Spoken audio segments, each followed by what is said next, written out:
Pohřeb za 3, 2, 1. Nebo já to mám pod kontrolou. Já vím, co dělám. Ale když jsem tohle naposledy řekl, dopadlo to hodně špatně. Takže jedem. Asi začneme se modlit. Zupatice, jejda. Jejda, mane.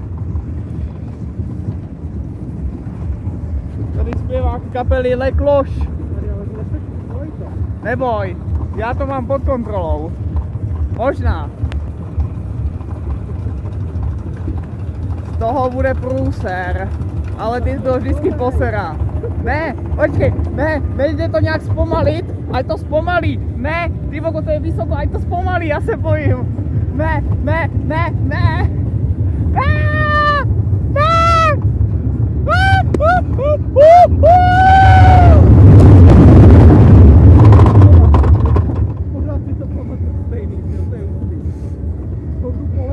Prosím, už stačí, stačilo.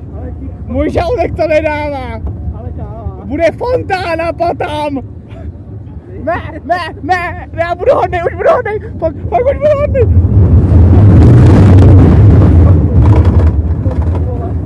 Dobře, dobře. Ne, ne, ne a ne. Já se nebojím, já se nebojím. Tak to nic není.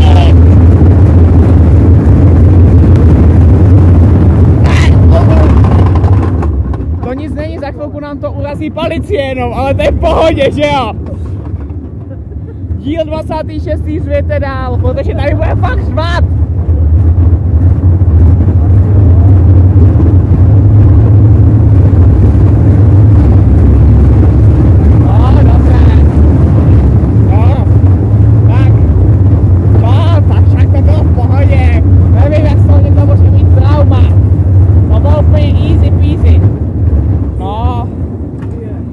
Pokud bych to měl srovnat s Černobylem, zas tak velký výbuch to nebyl. A do? Slavíme... Počkej, tam mám batoh ještě. No, slavíme kapelu Le Cloche, narozeniny a všechno zároveň. Narozeniny, 3 narozeniny klidně a Silvestr taky. Opožděně, slavíme všechno, protože je co slavit, že jo? Je co slavit. Jo, to byla brnkačka. To byla brnkačka. No prostě. Naschledanou. Tak to bylo v pohodě, tak se mějte. Mějte se krásně, dejte si kousek síru, ať máte sílu a čau.